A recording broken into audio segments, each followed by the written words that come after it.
নমস্কার বন্ধুরা, welcome to my channel Piyali's magic foods. আরও একটি নতুন রেসিপিতে আপনাদের সকলকে স্বাগত জানাই। আজকে একটা ননভেজ রেসিপি আপনাদের সাথে শেয়ার করব। একটা চিকেনের রেসিপি। এই প্রচণ্ড গরমের মধ্যে খুবই হালকাভাবে চিকেনের একটা রেসিপি আজকে বানিয়েছি, সেটাই আপনাদের সাথে শেয়ার করব। এটা ভীষণভাবে রিফ্রেশিং, খুবই কম তেল মশলা দিয়ে তৈরি, খেতে কিন্তু খুবই সুস্বাদু লাগে। নান, রুটি, পরাঠা, লাচ্ছা পরাঠা, এমনকি সাদা ভাত সব কিছুর সাথে কিন্তু এই চিকেনের রেসিপিটা যাবে। আমার রেসিপি শেষ পর্যন্ত দেখার অনুরোধ রইল। যদি আমার রেসিপি ভালো লেগে থাকে তাহলে অবশ্যই কিন্তু লাইক, শেয়ার এবং কমেন্ট করতে ভুলবেন না বন্ধুরা। প্রথমে নিয়ে নিলাম 650 গ্রামের মতো, 650 গ্রামের মতো বোনলেস চিকেন। দিয়ে দিলাম আদা, রসুন, কাঁচা লঙ্কার পেস্ট, পরিমাণ মতো লবণ, অল্প একটু হলুদের গুঁড়ো। এই রান্নায় কিন্তু হলুদের গুঁড়ো বেশি লাগবে না। দিয়ে দিলাম ধনে গুঁড়ো 1 চা চামচ, 150 গ্রামের মতো টক দই এবং 1 হাত ভর্তি করে দিয়ে দিলাম ফ্রেশ পুদিনা পাতা। সব একসাথে মিশিয়ে নিয়ে ম্যারিনেশনের জন্য রেখে দিলাম। কমপক্ষে আধ ঘন্টা ম্যারিনেট করলে ভালো হয়, তার থেকে বেশি হলে তো আরও ভালো। এরপর একটা মশলা বানিয়ে নেব। দিয়ে দিলাম 1 গুচ্ছ ধনে পাতা, 1 গুচ্ছ পুদিনা পাতা, 4টে কাঁচা লঙ্কা, সব একসাথে বেটে একপাশে রেখে দিলাম।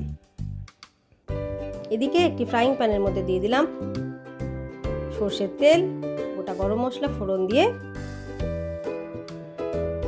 পেঁয়াজ কুচি করে রেখেছিলাম সেগুলোকে দিয়ে ভেজে নিচ্ছি। বেশ খানিকক্ষণ পেঁয়াজগুলো ভাজতে ভাজতে যখন একটা পেঁয়াজ ভাজার গন্ধ বেরিয়ে আসবে তখন এর মধ্যে ম্যারিনেট করে রাখা চিকেনটা দিয়ে দিতে হবে। দেখতে পাচ্ছেন বন্ধুরা, আমি কিন্তু খুবই অল্প তেলে রান্না করছি, কারণ এই প্রচণ্ড গরমে বেশি তেল মশলা খেলে আমাদের হজমও হয় না ভালো করে। তাই যতটুকু পেঁয়াজ ভাজার জন্য দরকার ততটুকু তেলই এখানে ব্যবহার করেছি। ভালো করে উল্টে পাল্টে নেড়ে চেড়ে পেঁয়াজ ভাজার সাথে চিকেনগুলোকে মিশিয়ে নিচ্ছি। এখানে কিন্তু গ্যাসের ফ্লেম লো টু মিডিয়াম হিটে থাকবে, তা না হলে দই দিয়েছি তো, তাই তলায় লেগে যাবার সম্ভাবনা থাকে। দিয়ে দিলাম 8-9টার মতো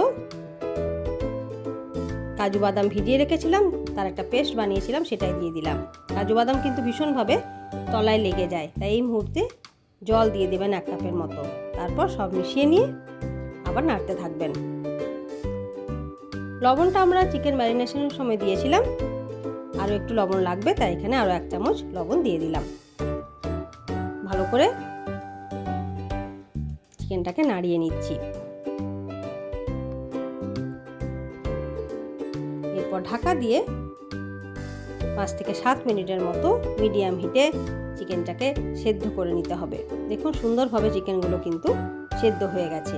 এই অবস্থায় যে আমরা একটা গ্রিন মশলা বা সবুজ মশলা বানিয়ে রেখেছিলাম, কোরিয়েন্ডার মিন্ট পেস্ট, সেটা এখানে দিয়ে দিলাম। আহা, কি সুন্দর গন্ধ বেরিয়েছে!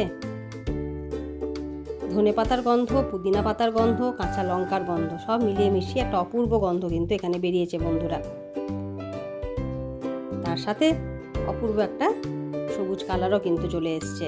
উপর থেকে ফ্রেশ পুদিনা পাতা ছড়িয়ে দিলাম। ঢাকা দিয়ে স্ট্যান্ডিং টাইমে কিছুক্ষণ রেখে দিলে কিন্তু একেবারে তৈরি হয়ে গেল আজকে আমাদের পুদিনা চিকেন বা গ্রিন চিকেন, যাই বলুন না কেন, খেতে কিন্তু খুবই অপূর্ব হয়, খুবই রিফ্রেশিং।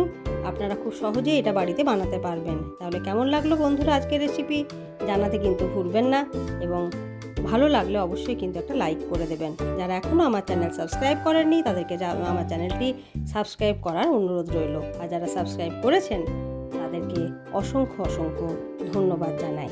আজকে এই পর্যন্তই, ধন্যবাদ।